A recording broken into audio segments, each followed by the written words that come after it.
आज के इस वीडियो में हम जानने का प्रयास करेंगे कि वे कौन सी स्त्रियां हैं जिन्हें शिवलिंग पर जल अर्पित नहीं करना चाहिए और इसके पीछे क्या धार्मिक कारण बताए गए हैं। भक्तों, प्राचीन समय की बात है। कैलाश पर्वत पर माता पार्वती भगवान शिव के समीप आती हैं। वे विनम्र भाव से उन्हें प्रणाम करती हैं और एक जिज्ञासा के साथ प्रश्न पूछती हैं। हे प्रभु, आप ही इस सृष्टि के आदि हैं और आप ही अंत हैं। आपकी इच्छा से ही काल समस्त प्राणियों को अपने अधीन करता है। किंतु आज मैं आपके श्री चरणों में एक जिज्ञासा लेकर आई हूं। प्रभु, कृपा करके मुझे बताइए कि शिवलिंग पर जल अर्पित करने के क्या नियम है। कौन सी स्त्री शिवलिंग पर जल चढ़ा सकती है और कौन सी स्त्री को जल नहीं चढ़ाना चाहिए। इस विषय में मुझे विस्तार से ज्ञान प्रदान करें और मेरे मन की सभी शंकाओं को दूर करें। मित्रों, माता पार्वती की यह विनम्र प्रार्थना सुनकर भगवान भोलेनाथ मंद मंद मुस्कुराए और उत्तर देने लगे। हे देवी पार्वती, आज आपने अत्यंत उत्तम और कल्याणकारी प्रश्न किया है। शिवलिंग पर जल अर्पित करने के कुछ महत्वपूर्ण नियम होते हैं और उन नियमों का पालन करते हुए ही जल चढ़ाना चाहिए। यदि कोई व्यक्ति इन नियमों की अवहेलना करता है तो उसे पुण्य के स्थान पर पाप का भागी बनना पड़ता है। हे देवी, जहां इन नियमों का पालन नहीं किया जाता वहां से मैं रुष्ट होकर चला जाता हूँ। हे प्रिय, आज मैं तुम्हें उन 3 प्रकार की स्त्रियों के विषय में बताऊंगा जिन्हें शिवलिंग पर जल अर्पित नहीं करना चाहिए। और कमेंट में ऐसी स्त्रियों को जल चढ़ाने हर महादेव फल प्राप्त नहीं होता, बल्कि उन्हें महापाप लगता है। शिवलिंग मेरा साक्षात स्वरूप है। जो श्रद्धा और नियम पूर्वक मेरी पूजा करता है उसकी मैं सदैव रक्षा करता हूँ। हे पार्वती, इन नियमों को बताने से पूर्व मैं तुम्हें अपने परम भक्त सुमति की एक प्राचीन और पवित्र कथा सुनाता हूँ। इस कथा को ध्यानपूर्वक सुनने मात्र से स्त्री को 100 वर्षों तक शिवलिंग पर जल अर्पित करने के बराबर पुण्य प्राप्त होता है। जो इस कथा को श्रद्धा से सुनता है और दूसरों को भी सुनाता है उसके सभी दुख दूर हो जाते हैं, दरिद्रता नष्ट होती है और वह संसार की मोह माया से मुक्त हो जाता है। माता पार्वती विनम्र भाव से बोली, हे स्वामी, आपके श्री मुख से इस पावन कथा का श्रवण करना मेरे लिए अत्यंत सौभाग्य की बात है। कृपा करके मुझे वह कथा सुनाइए। मैं इसे पूर्ण श्रद्धा और ध्यान से अवश्य सुनूंगी। तब भगवान शिव देवी पार्वती को वह पवित्र कथा सुनाने लगे। मित्रों, आप भी इस कथा को ध्यानपूर्वक अंत तक अवश्य सुनिए, क्योंकि आधा अधूरा ज्ञान सदैव हानिकारक होता है। तो आइए सुनते हैं वह दिव्य कथा। मित्रों, तब भगवान शिव कहने लगे, हे देवी पार्वती, यह बहुत प्राचीन काल की बात है। देवपुरी नामक नगरी में सुखदेव नाम का एक ब्राह्मण निवास करता था। वह अत्यंत बुद्धिमान, रूपवान, गुणवान तथा सभी शास्त्रों में पारंगत था। उसने वेदों का भी गहन अध्ययन किया था। उसी नगर के समीप एक अन्य नगर था जहां सुधर्मा नाम का एक विद्वान ब्राह्मण रहता था। उसकी एक पुत्री थी जिसका नाम सुमति था। सुमति बचपन से ही भगवान शिव की बड़ी श्रद्धा और सेवा भाव से भक्ति करती थी। वह प्रतिदिन प्रातः काल उठकर स्नान करती, विधि विधान से पूजा अर्चना करती और शिवलिंग पर जल अर्पित करने के बाद ही अपने दिनचर्या का आरंभ करती थी। मनचाहा वर प्राप्त करने के लिए उसने 16 सावन सोमवार के व्रत भी पूरे नियमों के साथ किए थे। उसके पिता सुधर्मा ने उसे बड़े लाड़ प्यार से पाला था। सुमति अत्यंत सुंदर, सुशील और गुणवान कन्या थी। जब वह विवाह योग्य हुई तो सुधर्मा को उसके विवाह की चिंता सताने लगी। इसी चिंता में एक दिन उसने अपनी पत्नी से कहा, हे पे री, अब हमारी पुत्री विवाह योग्य हो चुकी है। समय आ गया है कि हम उसके योग्य वर की खोज करें और उसका विवाह संपन्न कर दें। तभी उसकी पत्नी विनम्रता से बोली, हे स्वामी, मेरी दृष्टि में एक योग्य और विद्वान ब्राह्मण है। वे मेरे भाई की नगरी अक्षय पुरी में रहते हैं। उनका नाम सुखदेव है। वे अत्यंत सज्जन, धर्मपरायण और शास्त्रों के ज्ञाता हैं। मेरा विचार है कि यदि हमारी पुत्री का विवाह उन श्रेष्ठ ब्राह्मण के साथ हो जाए तो वह निश्चित ही सुखी और समृद्ध जीवन व्यतीत करेगी। तब सुधर्मा बोले, हे प्रिय, तुम बिल्कुल ठीक कहती हो। मैंने भी सुखदेव जी के विषय में बहुत प्रशंसा सुनी है। वे सचमुच एक योग्य और संस्कारी ब्राह्मण हैं। हमारी पुत्री का विवाह उन्हीं के साथ करना उचित रहेगा। मैं कल ही उनके पास विवाह का प्रस्ताव लेकर जाऊंगा। अगले दिन सुधर्मा सुखदेव के घर पहुंचे। उस समय सुखदेव बड़े प्रेम और श्रद्धा से अपने माता पिता की सेवा कर रहे थे। जब सुधर्मा ने यह दृश्य देखा तो उनका हृदय प्रसन्नता से भर उठा। वे मन ही मन सोचने लगे, वाह, यह ब्राह्मण पुत्र कितना महान है, कितनी भक्ति और समर्पण से अपने माता पिता की सेवा कर रहा है। निश्चय ही यही मेरी पुत्री के लिए योग्य वर है। तभी सुखदेव ने द्वार पर खड़े सुधर्मा को देखा। वे तुरंत आगे बढ़े, आदर पूर्वक उनका स्वागत किया और विनम्र स्वर में बोले, हे विप्रवर पधारिए, आपका हार्दिक स्वागत है। कृपया बताइए मैं आपकी किस प्रकार सेवा कर सकता हूं। सुखदेव का मधुर व्यवहार और अतिथि सत्कार देखकर सुधर्मा अत्यंत प्रसन्न हो गए। उन्होंने देखा कि उसका घर अत्यंत पवित्र और शुद्ध था। घर के पूजा स्थान में विधि विधान से शिवलिंग स्थापित था और सुखदेव प्रतिदिन श्रद्धा से उसकी पूजा अर्चना करते थे।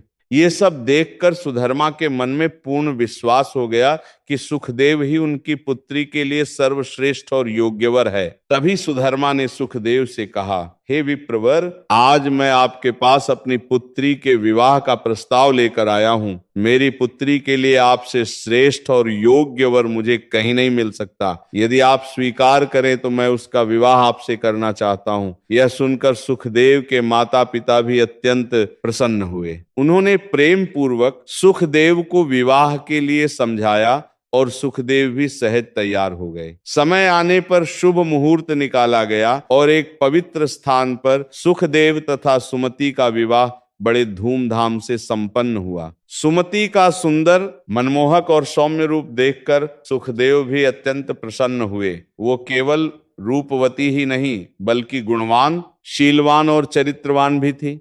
विवाह के बाद जब सुमति अपने ससुराल पहुंची तो उसने अपने पति तथा सास ससुर की पूरे मन से सेवा करनी आरंभ कर दी। अपनी मधुर वाणी और श्रेष्ठ व्यवहार से उसने शीघ्र ही सभी का मन जीत लिया। वो प्रतिदिन अपने पति से पहले जागती, घर का आंगन साफ करती, फिर स्नान करके पूजा घर में जाती और विधि विधान से भगवान शिव की पूजा करती। नित्य शिवलिंग पर जल अर्पित करती और बेलपत्र चढ़ाती। दिन भर घर के सभी कार्य करती और परिवार के प्रत्येक सदस्य को प्रसन्न रखने का प्रयास करती।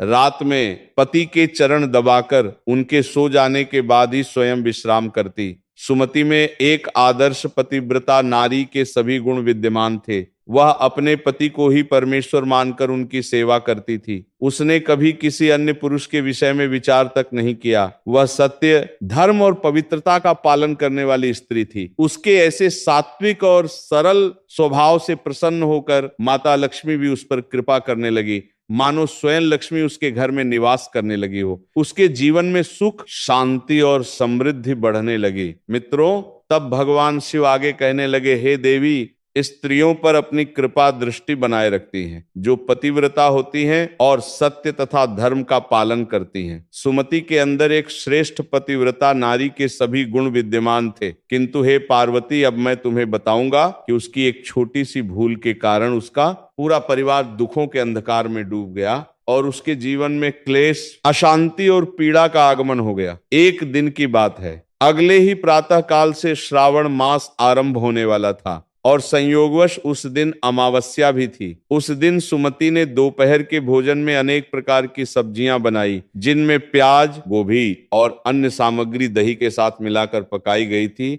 स्वाद बढ़ाने के लिए उसने साधारण नमक का भी प्रयोग किया। संध्या से पूर्व पूरा परिवार भोजन करके विश्राम करने चला गया। भोजन इतना स्वादिष्ट था कि कुछ सब्जी बच भी गई। अगली सुबह सुमति और सुखदेव ने वही बचा हुआ भोजन ग्रहण कर लिया। मित्रों, कहा जाता है कि तामसे का आहार मन और इंद्रियों पर विपरीत प्रभाव डालता है। उसी का प्रभाव उन दोनों पर भी पड़ा और सुमति अपने नित्य नियमों से चूक गई। दैनिक शुद्धाचार का पालन किए बिना ही उसने शिवलिंग को स्पर्श कर जल अर्पित कर दिया। इस प्रकार अनजाने में उसने पूजा की मर्यादा का उल्लंघन कर दिया। तभी उसके जीवन में विपरीत परिस्थितियों का आरंभ हुआ। अब आगे भगवान भोलेनाथ कहने लगे, हे देवी पार्वती, उस दिन जो कुछ हुआ उसे देखकर मैं अत्यंत क्रोधित हो गया। मेरी पूजा की पवित्रता भंग होते देख मैं अपने ही भक्त से रुष्ट होकर वहां से चला गया। मेरे वहां से जाते ही सुमति के जीवन में दुर्भाग्य ने प्रवेश कर लिया। उसके शरीर और मन में महामोह का वास हो गया। उस महामोह ने उसे धीरे धीरे सभी धार्मिक कार्यों से दूर कर दिया। उसके द्वारा किए गए श्रावण सोमवार के व्रतों का पुण्य भी नष्ट होने लगा। अनजाने में उन्होंने लहसुन प्याज जैसे तामसिक पदार्थों का सेवन किया। सोमवार के व्रत के दिन भी सुमति ने साधारण नमक का उपयोग कर लिया, जिससे उसका व्रत निष्फल हो गया। हे देवी, जिन व्रतों से मनुष्य को महान पुण्य प्राप्त होता है, वही व्रत उसके लिए व्यर्थ हो गई। वह अनजाने में पाप की भागी बनती जा रही थी। महामोह के प्रभाव से सुमति की बुद्धि भ्रमित हो गई। उसका मन धर्म और संयम से हटकर विषय वासनाओं में उलझने लगा। इसका विपरीत प्रभाव उसके पति पर भी पड़ा। उसका मन भी अस्थिर और चंचल रहने लगा। धीरे धीरे दोनों के जीवन से संयम समाप्त होता गया और वे मर्यादाओं को भूलने लगे। फिर एक दिन अज्ञानवश उन्होंने ऐसी भूल कर दी जिससे बड़ा अनर्थ हो गया। हे पार्वती, शास्त्रों में कहा गया है कि कुछ अवस्थाओं में स्त्री पुरुष को अत्यंत संयम और शुद्धता रखनी चाहिए, परंतु जब मनुष्य मोह और वासना के वश में हो जाता है तो वह धर्म अधर्म का विचार नहीं कर पाता। उसी पाप के प्रभाव से सुमति के पति के शरीर में भयंकर रोग उत्पन्न हो गया। वह अचानक भूमि पर गिर पड़ा। उसका शरीर पीड़ा से तड़पने लगा। अंग अंग में जलन होने लगी और वह असहनीय कष्ट से कराने लगा और चिल्लाने लगा, हाय, यह मुझसे क्या अपराध हो गया। मेरे द्वारा यह कैसा भयंकर पाप हो गया। सब कुछ जानते हुए भी मैंने महापाप कर डाला। हे भोलेनाथ, अब मेरी रक्षा कौन करेगा? कौन मुझे इस कष्ट से मुक्त करेगा? वो दर्द से कराता हुआ भगवान शिव को पुकारने लगा। तभी उसकी करुण पुकार सुनकर सुमति की सास तुरंत वहां आ पहुंची। जैसे ही उसने अपने पुत्र को उस अवस्था में भूमि पर पड़ा देखा, उसका हृदय दहल उठा। उसका शरीर रोग से ग्रस्त हो चुका था। वो असहनीय पीड़ा में छटपटा रहा था। यह दृश्य देखकर वो शोक और क्रोध से भर उठी। क्रोध में उसकी आंखें लाल हो गई और उसने सुमति की ओर देखते हुए कठोर स्वर में कहा, अरे पापिनी, तूने ये क्या अनर्थ कर डाला। अपने ही पति का जीवन संकट में डाल दिया। तुझे जरा भी धर्म और मर्यादा का ध्यान नहीं रहा। तेरी ही भूल के कारण आज मेरे बेटे की यह दशा हुई है। उसके शब्द बाण की तरह सुमति के हृदय में चुभने लगे। अपने पति की ऐसी दयनीय अवस्था देखकर सुमति भय से कांप उठी। उसका चेहरा पीला पड़ गया, आंखों से आंसू बहने लगे। वो फूट फूट कर रोने लगी और हाथ जोड़कर बोली, हे सासू मां, मुझे क्षमा कर दीजिए। मुझसे बहुत बड़ा अपराध हो गया है। मैं अज्ञान और दुर्बलता के वशीभूत हो गई थी। मेरी ही भूल के कारण आज यह अनर्थ हुआ है। मैं अपने अपराध के लिए अत्यंत लज्जित हूं। कृपा करके मुझे क्षमा कर दें। वो विलाप करती हुई बार बार क्षमा मांगने लगी, किंतु उसकी सास का हृदय क्रोध और दुख से भरा हुआ था। उसने कठोर स्वर में कहा, अरे पापिणी, तू अभी इसी क्षण इस घर से चली जा। तुझ जैसी अधर्मणी स्त्री का इस घर में कोई स्थान नहीं है। तूने मेरे बेटे के जीवन को दुखों से भर दिया है। न जाने आगे और कौन सा अनर्थ करेगी। उसके शब्दों में क्रोध, पीड़ा और निराशा साफ छलक रही थी। यह सुनकर सुमति का हृदय टूट गया। आंखों से आंसू रुकने का नाम नहीं ले रहे थे। कंपित स्वर में वो हाथ जोड़कर बोली, हे सासू मां, मैं कहाँ जाऊं? मेरे पति के अलावा इस संसार में मेरा कोई सहारा नहीं है। मैं उन्हें छोड़कर कैसे जीवित रह सकती हूँ? कृपा करके मुझे घर से मत निकालिए। वो रो रो कर विनती करने लगी। उसके आंसू रुक ही नहीं रहे थे, किंतु उसकी सास का हृदय उस समय क्रोध और दुख से कठोर हो चुका था। उसने कठोर स्वर में उत्तर दिया, तू कहीं भी चली जा, मुझे कोई मतलब नहीं, पर अब इस घर में तेरा रहना संभव नहीं है। इतना कहकर उसने सुमति को धक्के देकर घर से बाहर निकाल दिया। बेचारी सुमति रोती बिलखती घर से निकल पड़ी। उसका हृदय पश्चाताप से भरा हुआ था। वह बार बार अपनी ही भूल को याद कर स्वयं को दोष देने लगी। यह सब मेरे कारण ही हुआ। यदि मैंने धर्म की मर्यादा न तोड़ी होती तो आज यह दिन न देखना पड़ता। उसे कुछ भी समझ नहीं आ रहा था कि अब कहाँ जाए, किससे सहायता मांगे। दुखी और निराश होकर वह चलते चलते घने वन की ओर निकल गई। उस वन के बीचों बीच एक छोटा सा शिव मठ था। सहायता की आशा से वह उस मठ में पहुंची, पर वहां उस समय कोई भी उपस्थित नहीं था। थकी हारी सुमति वहीं एक कोने में बैठ गई और अपने भाग्य को कोसते हुए फूट फूट कर रोने लगी। वह अपने अपराधों को याद कर गहरे पश्चाताप में डूबी हुई थी। कुछ समय बाद उस मठ के पुजारी, एक साधु महात्मा वहां आए। उन्होंने देखा कि एक स्त्री उदास और व्याकुल अवस्था में अकेली बैठी है। उसे इस प्रकार दुखी देखकर वे आश्चर्यचकित हो गए। वे धीरे धीरे उसके पास आए और करुण स्वर में पूछने लगे, हे कल्याणी, तुम कौन हो? इस निर्जन स्थान पर अकेली क्यों बैठी हो? तुम्हारे दुख का क्या कारण है? यदि कोई गुप्त बात ना हो तो निसंकोच मुझे बताओ, शायद मैं तुम्हारी कुछ सहायता कर सकूं।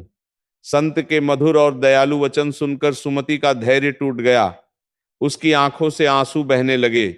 वह हाथ जोड़कर विनम्र स्वर में बोली, हे मुनिवर, मेरा नाम सुमति है। मेरे द्वारा अनजाने में एक घोर पाप हो गया। उसी अपराध के कारण मैं अपने परिवार से बिछड़ गई हूं। दुख और पश्चाताप से व्याकुल होकर ही इस स्थान पर आ पहुंची हूं। इतना कहते कहते उसका गला भर आया और वो फूट फूट कर रोने लगी। उसकी करुण दशा देखकर साधु का हृदय दया से भर उठा। वे उसे सांत्वना देते हुए बोले, हे देवी, तुम यह क्या कह रही हो? तुमसे ऐसा कौन सा पाप हो गया है कि तुम इतनी व्याकुल हो? निसंकोच होकर मुझे सब विस्तार से बताओ। यदि मेरी सामर्थ्य में हुआ तो मैं तुम्हारी सहायता अवश्य करूंगा। उनके कोमल और आश्वासन भरे शब्द सुनकर सुमति को थोड़ा साहस मिला। वो हाथ जोड़कर विनम्र स्वर में बोली, हे मुनिवर, मुझसे बहुत बड़ा अपराध हो गया है। अज्ञानवश मैंने स्त्री धर्म और शास्त्र की मर्यादा का पालन नहीं किया। अपवित्र अवस्था में मैंने नियमों की अवहेलना कर दी। इसी पाप के प्रभाव से मेरे पति भयंकर रोग से ग्रस्त हो गए हैं और अत्यंत दुख भोग रहे हैं। मैं ही उनके कष्ट का कारण हूं। यही सोचकर मेरा हृदय चलता रहता है। इतना कहते कहते वह रो पड़ी और भूमि पर सिर झुकाकर बैठ गई। उसकी दयनीय अवस्था देखकर साधु महात्मा का हृदय करुणा से भर उठा। वे उसे धैर्य बंधाते हुए बोले, बेटी, चिंता मत करो। मनुष्य से भूल हो जाती है, परंतु सच्चे पश्चाताप और प्रायश्चित से पाप अवश्य नष्ट हो जाते हैं। यदि तुम सच्चे मन से भगवान शिव की शरण में जाओगी तो तुम्हें पापों से मुक्ति मिल जाएगी। तुम इसी मठ में रहो। प्रतिदिन स्नान करके शिवलिंग पर जल अर्पित करो, बेलपत्र चढ़ाओ और भगवान शंकर की भक्ति करो। वे समस्त संसार के पिता हैं। जो भी उनकी शरण में आता है उसका उद्धार निश्चित होता है। तुम्हारा पति भी शीघ्र ही स्वस्थ हो जाएगा। साधु के वचन सुनकर सुमति के मन में आशा की एक किरण जाग उठी। वह उसी शिव मठ में रहने लगी। प्रतिदिन प्रातः काल स्नान करके ब्रह्मचर्य का पालन करते हुए शिवलिंग पर जल चढ़ाती, बेलपत्र अर्पित करती और भगवान शिव को मिष्ठान का भोग लगाती। मठ में उपस्थित गायों को चारा डालती, उनकी सेवा करती। दिन भर मंदिर में बैठकर भगवान शिव की स्तुति और भजन करती रहती। अपने पति के कल्याण के लिए उसने पुनः 16 सोमवार के व्रत आरंभ किए।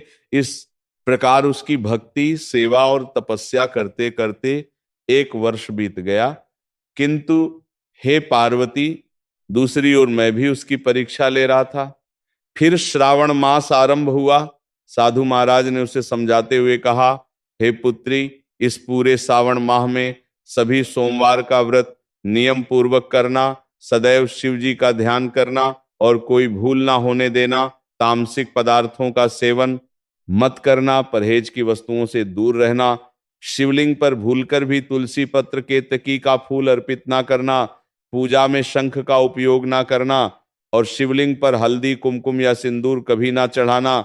सच्चे मन से भोलेनाथ की आराधना करोगी तो वे अवश्य तुम्हारी सभी मनोकामनाएं पूर्ण करेंगे। सुमति ने सभी नियमों का पूरी श्रद्धा से पालन किया, किंतु तो इतने व्रत और भक्ति के बाद भी उसे कोई दिव्य अनुभव नहीं हो रहा था। धीरे धीरे उसका ये मन में निराशा घर करने लगी। शायद भगवान मेरी भक्ति से प्रसन्न नहीं है, यह सोचकर उसका हृदय टूट गया। हताश होकर एक दिन उसने जीवन त्यागने का विचार कर लिया। वो शिवम मठ के पास बहती नदी के तट पर गई। आंखों में आंसू और होठों पर हर हर महादेव का नाम लेकर वह जल में उतर गई। किंतु तभी एक अद्भुत चमत्कार हुआ। जैसे ही वह जल में डूबी, उसी क्षण कोई दिव्य शक्ति उसे वापस ऊपर ले आई। जब उसने आंखें खोली तो उसके सामने स्वयं भगवान शिव साक्षात खड़े थे। उनके तेज से चारों ओर प्रकाश फैल गया। मित्रों, सुमति की अटूट श्रद्धा, तपस्या और भक्ति से भगवान शिव अत्यंत प्रसन्न हो चुके थे। उन्होंने उसे साक्षात दर्शन दिए। भगवान शिव को अपने सामने देखकर सुमति भाव्य भोर हो गई। वो बार बार उनके चरणों में गिरकर प्रणाम करने लगी और स्तुति करने लगी। तब भगवान शिव प्रेम पूर्वक उससे बोले, हे पुत्री, तुमने अत्यंत श्रद्धा, निष्ठा और सच्चे भक्ति भाव से मेरी आराधना की है। तुमने तप, संयम और व्रतों का पालन करके अपने मन और इंद्रियों को वश में किया है। तुम्हारी भक्ति से मैं अत्यंत प्रसन्न हूं। अब कहो, तुम्हारी क्या इच्छा है? जो भी वर मांगोगी मैं अवश्य प्रदान करूंगा। भगवान शिव के यह कृपामय वचन सुनकर सुमति की आंखों से आनंद के आंसू बहने लगे। वो हाथ जोड़कर विनम्र भाव से बोली, हे प्रभु, आप दयालु और सर्वज्ञ हैं। कृपा करके मुझे ये बताइए कि मुझसे ऐसा कौन सा दोष हुआ, किस भूल के कारण मेरे मन में काम और मोह का वास हो गया, जिसके कारण मुझसे इतना बड़ा पाप हो गया और मेरे पति को भयंकर रोग सहना पड़ा। हे नाथ, कृपा करके मेरे अपराध का कारण बताइए, ताकि भविष्य में मैं ऐसी भूल कभी ना करूं। तब भगवान शिव करुणामय स्वर में बोले, हे पुत्री, अब तुम ध्यानपूर्वक सुनो। तुमसे जो भूल हुई वह अनजाने में अवश्य हुई, परंतु वह पूजा की मर्यादा के विरुद्ध थी। एक दिन सावन माह में तुमने तामसी का आहार का सेवन किया। उसके बाद शुद्धाचार और स्नान किए बिना ही तुमने शिवलिंग को स्पर्श कर जल अर्पित कर दिया। हे पुत्री, जब स्त्री पुरुष गृहस्थ धर्म का पालन करते हैं, तब उसके पश्चात शरीर को शुद्ध किए बिना पूजा अर्चना नहीं करनी चाहिए। ऐसी अवस्था में शिवलिंग को स्पर्श करना उचित नहीं माना गया है। शिवलिंग मेरा ही साक्षात स्वरूप है, मेरा अंश अवतार है। उसकी पवित्रता बनाए रखना अत्यंत आवश्यक है। परंतु तुमने अपवित्र अवस्था में ही मुझे जल अर्पित किया, जिससे पूजा की मर्यादा भंग हुई। इसी प्रकार में कारण मैं तुम्हारे घर से रुष्ट होकर चला गया।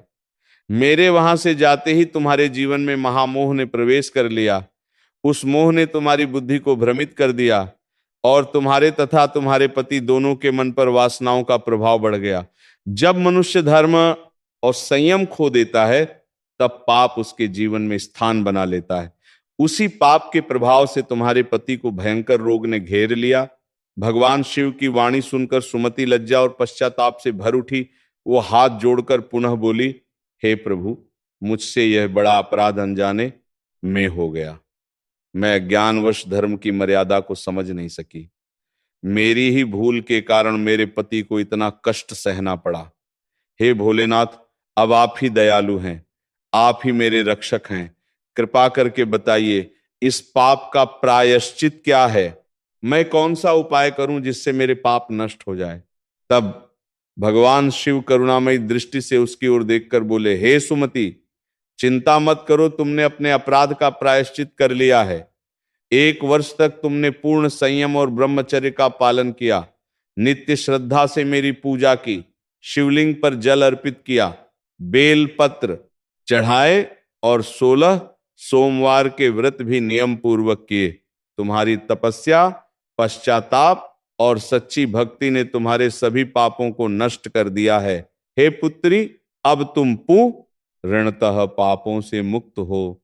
भगवान शिव के यह कृपामय वचन सुनकर सुमति का हृदय आनंद से भर उठा। उसकी आंखों से कृतज्ञता के आंसू बहने लगे। वह हाथ जोड़कर विनम्र स्वर में पुनः बोली, हे प्रभु, आपकी कृपा से मैं पापों से मुक्त हो गई। अब मेरी एक और विनती है, कृपया मुझे यह ज्ञान प्रदान कीजिए कि किन अवस्थाओं में शिवलिंग को जल अर्पित नहीं करना चाहिए और शिवलिंग की पूजा तथा जल चढ़ाने के क्या क्या नियम है, ताकि भविष्य में मुझसे या किसी अन्य भक्त से ऐसी भूल कभी ना हो। तब भगवान शिव गंभीर, शांत और उपदेशात्मक स्वर में बोले, हे पुत्री, अब मैं तुम्हें शिवलिंग पर जल अर्पित करने के नियम बताता हूं। तुम इन्हें ध्यानपूर्वक सुनो और सदैव स्मरण रखना। शिवलिंग अत्यंत पवित्र है, यह मेरा साक्षात स्वरूप है और मुझे अत्यंत प्रिय है। इसीलिए इसकी सात्विकता और पवित्रता बनाए रखना प्रत्येक भक्त का कर्तव्य है। पहला नियम, कभी भी अपवित्र अवस्था में शिवलिंग को स्पर्श नहीं करना चाहिए। दूसरा नियम, जो स्त्री मासिक धर्म की अवस्था में हो उसे शिवलिंग को स्पर्श या जल अर्पित नहीं करना चाहिए। उस समय शरीर को विश्राम और शुद्धि की आवश्यकता होती है, इसलिए पूजा से विरत रहना ही उचित है।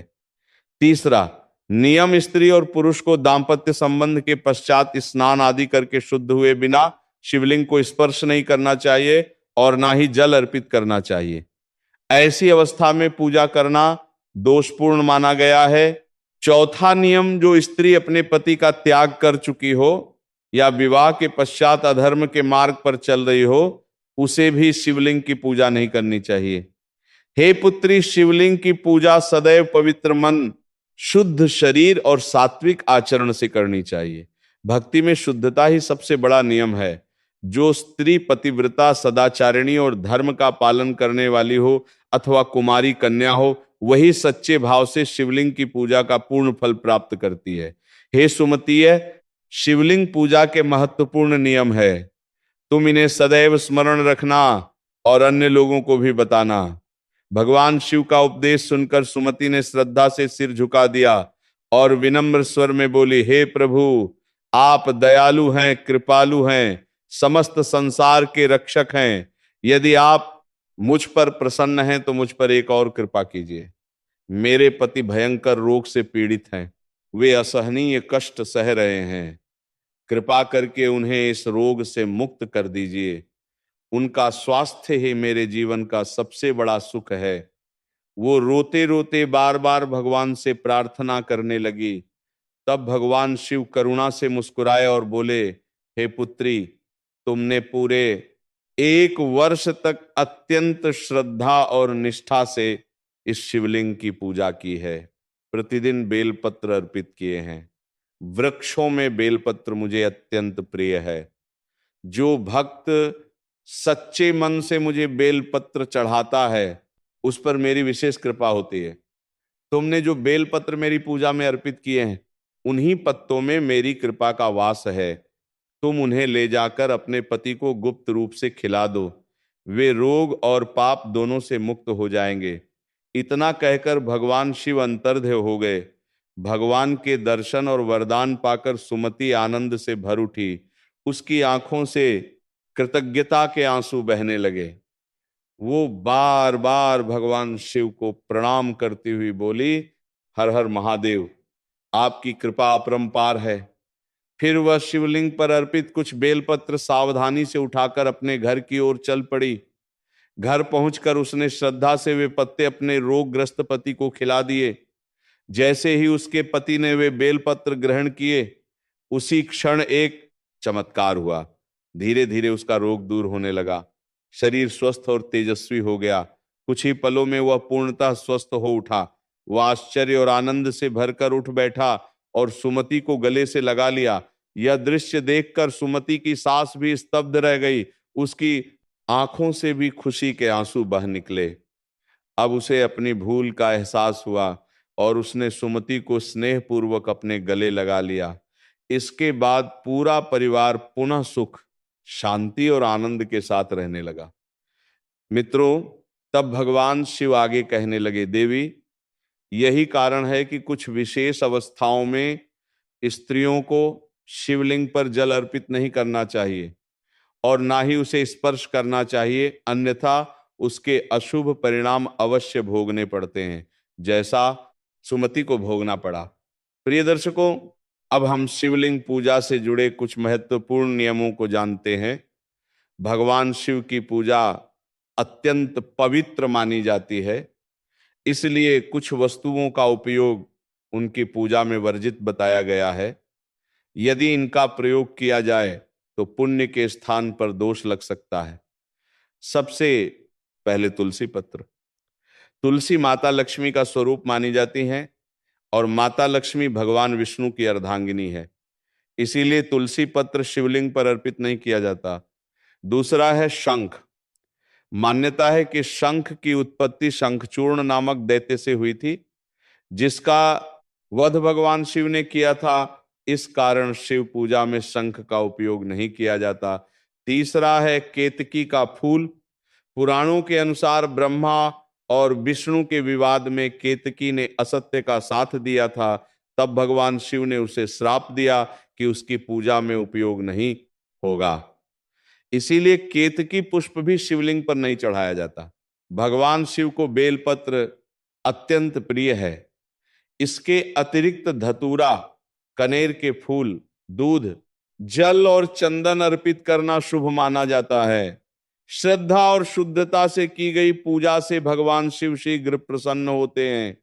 पुराणों में शिवलिंग को ब्रह्मांड की ऊर्जा का केंद्र बताया गया है। इसी से संपूर्ण सृष्टि की उत्पत्ति मानी जाती है। इसीलिए शिवलिंग के आसपास स्वच्छता और पवित्रता बनाए रखना आवश्यक है। पूजा स्थल पर अशुद्ध वस्तुएं, चमड़े की चीजें, मांसाहार या अपवित्र सामग्री नहीं रखनी चाहिए। वातावरण सात्विक और शांत होना चाहिए। जो भक्त श्रद्धा से शिवलिंग पर जल अर्पित करते हुए महामृत्युंजय मंत्र का जाप करता है, उसके जीवन के कष्ट और रोग दूर होने लगते हैं तथा उसकी मनोकामनाएं पूर्ण होती हैं। भक्तों, आशा है आपको यह पवित्र कथा और जानकारी अवश्य पसंद आई होगी।